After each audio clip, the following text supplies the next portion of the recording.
I think it's safe to say most Americans have either been to Disneyland or Disney World. I have been to Disney World in Orlando twice now. The first time I went, I was 10 years old. My family and I just returned from our second trip as a family 10 years later. We went during February, so it was relatively quiet in all the parks. We did go to all 4 parks. We started with the Hollywood Studios, then Epcot, then the Animal Kingdom, and then finally the Magic Kingdom. I had a great time, until I went on Splash Mountain. Splash Mountain is one of the more popular rides at Disney World, and I remember it being my favorite 10 years ago. Since we left all the other parks relatively early, we decided to stay at the Magic Kingdom until midnight. After the nightly fireworks, the park started to really quiet down, basically to the point that the park was dead. We got on a few attractions with no lines. My little brother, who was 13, was really getting into the spirit. He was wearing mouse ears and a bright green Mickey Mouse shirt. My older brother and I teased him about it throughout the day. Somehow we were so busy that it wasn't until around 11:30 at night that I remembered that we hadn't even gone on Splash Mountain. I reminded my family, but my parents reminded me that the ride closes at 11. Since we were already in Frontierland, which is the section of the park where Splash Mountain is located, I convinced my family to check anyway. I walked ahead of my family to try to save time. When I arrived at the Splash Mountain area, there wasn't a soul in sight other than the guy manning the entrance. He informed me that the ride closes at the same time as the park. I had a feeling I was right, but I suddenly felt the urge to pee, so I called out to my family, who were still approaching the entrance, to wait while I ran to the bathroom. Conveniently, there was one right next to the entrance. I'll spare you the details, but after I returned to the entrance of the ride, my family was gone. I called for them, walking around cluelessly, but there wasn't even a response. I turned back to the entrance to ask the worker who was standing there if he had seen where they went, but he was gone too. I was about to take out my phone and call them when suddenly, I heard the sound of my 2 brothers laughing from down the entrance of the ride. What the hell are they doing? I thought. They're not planning on going on the ride without me, are they? I ran down the cave-like entrance of the ride, but the sounds of my brothers laughing didn't seem to get any closer. I called out for my parents and for my brothers, but they didn't respond. How could they not hear me? I made it to the room where you board the log boats, but there were no employees anywhere in sight. But what I did see was one of the boats leaving the boarding room, and I could see my little brother in his green shirt and mouse ears sitting in the back seat of one of them. He was next to somebody else, probably my older brother. I screamed their names in anger, but they didn't hear me. I couldn't understand why they would go on the ride without me. Another boat was about to leave the room, so I hopped onto it since there were no employees to tell me otherwise. I was on the next boat behind my family. As I slowly rode out of the room and eventually outside, I couldn't see my family ahead of me. This didn't make sense. I wasn't too far behind them to start with. How fast could their boats be going? I sat with mixed emotions, mostly confusion and anger, as the ride slowly progressed, until I finally entered the cave with all those singing robots. I guess that's where the ride actually begins. This is where things began to get strange. Well, stranger. The first things I was greeted by were a bunch of giant singing birds. I remembered these things from 10 years ago. As they sang their song, their heads slowly turned to constantly face the boat, and all their eyes seemed to lock onto mine. I didn't remember them doing this last time. It was very unsettling seeing those things looking at me as if they were actually aware of my presence. I obviously assumed it was just some updated technology to add to the atmosphere of the ride. After all, it was Disney. Sitting all alone on this ride, I felt uncomfortable. I know it's a Disney ride, but you wouldn't understand. Being on a dark and slow ride all alone at this time of night, with seemingly nobody around, gives a very unsettling feeling. After the birds, I slowly approached Br'er Fox and Br'er Bear, who were seemingly plotting to capture Br'er Rabbit. See, if you know anything about this ride, you would know that you're entertained throughout by animatronic versions of the characters from the movie Song of the South, specifically a hungry fox and his dim-witted henchman Bear who constantly make goofy attempts to capture a rabbit for a quick snack. Anyway, back to ride. Normally, Br'er would be carrying around a big wooden club, but this animatronic, he was holding an axe. And instead of his normally goofy appearance, he had a more intimidating look that was definitely not child-friendly, and standing on his shoulders was Br'er Fox, only a much more evil and scary version. He had much sharper teeth, and instead of his kid-friendly evil smile, it was a much more disturbing face, a clearly unhappy and resentful face. Upon getting closer, I could see that the fox had a large knife in his hand.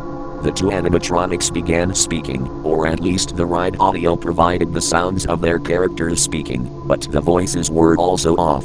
The bear was so muffled and distorted that it was incomprehensible, and the voice of the fox almost sounded demonic. The background music was too loud for me to make out anything being said though. My boat passed the two characters, only to approach something equally unsettling. There was Br'er Rabbit, but instead of singing like I remembered he did, he was just sitting on top of a broken mailbox. Instead of his normally happy face, he had a depressed face with bloodshot eyes and a red stain on his pink shirt, presumably blood. This wasn't right. Disney wouldn't do something like this. I didn't want to be on that ride anymore. I shouted out for my family in hopes that they might hear me, but there was no response. The song switched to the Laughing Place song, but it sounded different. It didn't have that cheerful feel to it. At this point, every single animatronic character on site was making direct eye contact with me. They were not cheerful kid-friendly faces though. They were angry hateful faces. This has to be a joke, I thought. I must be going crazy or something. They wouldn't do something like this. Not at a kid's park. The next time that I saw the main characters, it was even worse. Br'er Fox was waving his arm in anger and yelling something incomprehensible at Br'er Bear, whose axe was now covered in blood. The first thought that came up was whose or what's blood. Then I saw that Br'er Fox was actually waving something in his hand. It was a dismembered arm. The arm of Br'er Rabbit.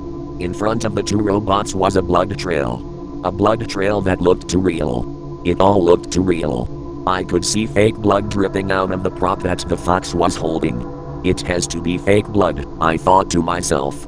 Before exiting the section of the ride, there was one more disturbing scene, Br'er Rabbit limping across the field with a trail of blood following him. It didn't make sense. The blood actually dripped on the floor, only appearing behind him. How could that be unless someone cleans up the blood every time a boat passes by? But by this time, it was pointless to try to rationalize any of this. All I wanted was to get off this ride and see my family's reaction. After this, finally came the most anticipated part of the ride, which was the big drop. The boat climbed up to an angle and began to climb up the hill. At this point, anybody would be excited, but I wasn't thinking about it. I was so focused on what I had just seen on a Disney ride. As I neared the top of the hill, there was one more scene waiting at the side. From what I remembered 10 years ago, it was Br'er Rabbit tied to a pole over a fire begging to be let go by Br'er Fox, but this time it was the most disturbing thing I had ever seen in my life. Br'er Rabbit was still seen tied to a pole over a fire, but Br'er Bear was also there this time with Br'er Fox standing right beside him. The bear raised his axe high in the air, and with one swift swing in almost to realistic motion, he swung the axe straight through Br'er Rabbit's neck, slicing his head clean off. Fake blood sprayed out from the thing as the head fell to the floor. The red liquid even sprayed out to my face, and that's when I smelled it. The metallic smell that blood gives off. It was real blood. I started to gag in disgust and shock, ready to throw up. The head hit the ground with a loud thud and then rolled into the water. Suddenly all the lights in the ride went out, and all the background noises stopped, and it was pitch dark inside. All I could see was the hint of moonlight coming from the top of the hill, and then coming from behind me, even over the sounds of the rails pulling the boat up the hill and the water moving down the hill. I could hear the sound of heavy splashing coming from the bottom, the kind of splashing you would hear from somebody running through water. I turned around to see nothing but darkness behind me, but the splashing was getting louder, and just as I reached the top of the lift hill, I could see a giant humanoid figure, probably 8 feet tall, begin to run up the lift hill. As it ran closer, it stretched out its long arms, seemingly ready to pull me out of this boat. The shock of it all prevented me from being able to note any of its features before dropping down to the bottom of the hill outside. What did I just see? I must be going crazy. What the fuck was that? I thought it was all a dream. I pinched myself. I even slapped myself in the face a few times, but it was real. Whatever, I was outside now. This was my chance to get off this nut house ride. I looked for any place to climb over the fake rock walls, but all of the walls were covered with big spikes. They weren't even just decorative props. These things looked dangerously sharp. Hell, they looked deadly. And they covered every single imaginable place to climb out. It was like I was really in a giant briar patch. It was like these spikes were put here to prevent anybody from escaping the ride. I pulled out my phone and turned on its flashlight to see if it was safe to even hop out of the boat. I shone the flashlight down into the water, revealing even more spikes under the water. There was no way out at all. I screamed at the top of my lungs for help, but there was nobody around. It was pointless. I continued to constantly glance over my shoulder to make sure that the thing that I saw wasn't behind me, and with that, I slowly rode back into the caves of the ride, where I was greeted by the Zippity-Doo-Dah song, only it was a much slower and depressing version. The first thing I was greeted by after riding into the cave was a big sign hanging over my head reading, "Rest in peace, br'er rabbit," and to the right were countless animatronic animals ranging from frogs to chickens to ducks, all dressed in black, apparently mourning the death of br'er rabbit. Suddenly the boat came to a sudden stop, and all the background music stopped along with the motors and the water flow, leaving nothing but utter silence. I focused my attention on the dozens of animatronic characters who were now all frozen, apparently turned off. I turned away, scanning the room for any actual living beings or some kind of exit. I again resorted to shouting for help, but of course, it did no good. Just as I was ready to give up trying to escape the ride, my luck finally seemed to change as I saw the glowing red text of an exit sign slightly hidden behind a big rock. That was my way out. There were no spikes in here. I took one more glance over my shoulder to make sure nothing was behind me, but that's when I saw something in my peripheral vision. I didn't want to look, but I forced myself to turn around and see that the dozens of mourning animatronic animals had all turned their heads to face me. But whatever was doing this didn't allow me to witness this for more than a few seconds because the lights went out inside the cave once again, leaving me in complete darkness and silence. Even though it was rather cold inside, I felt myself starting to sweat, and I could feel my heart pounding in my chest. Then the sound of heavy footsteps coming from the platform broke the silence. I found myself hugging the edge of the boat, too scared to even think about getting out of the boat. The footsteps stopped right at the edge of the platform, and then the boat started to rock back and forth. Something got into the boat. I leaned against the wall in shock and horror, still as a statue. The thought of something grabbing my foot the second I tried to hop out of the boat haunted my mind, paralyzing me in that position. I stayed still like this, not even moving my arm to itch for what felt like 10 minutes. My eyes were somewhat adjusting to the dark, but I refused to turn my head to see what was behind me. Just as soon as I began to think I should dash it, I felt something grab my right shoulder. I didn't even dare to look at the hand that was grabbing me. I immediately jumped out of the boat and ran onto the platform. I grabbed my phone and turned on the flashlight, helping me find my way through the props to the exit door. The door led to a long hallway where I eventually found the back door leading to the outside of the ride. I was safe. I made it out alive. I immediately dialed my mom's phone number, and she answered within seconds as if she were waiting for me to call. I asked her if she was alright, and she said she was fine. I screamed into the phone to meet me by the exit of the park right away. She sounded confused and asked me where I was, but I hung up the phone and ran to the exit of the Magic Kingdom, planning to never return. Since this experience, my parents have been sending me to many psychiatrists and seeking as much therapeutic help as possible, but I'm still convinced that I hadn't imagined it. It was too real. My advice to you, never ride something like this alone during a very slow day late at night.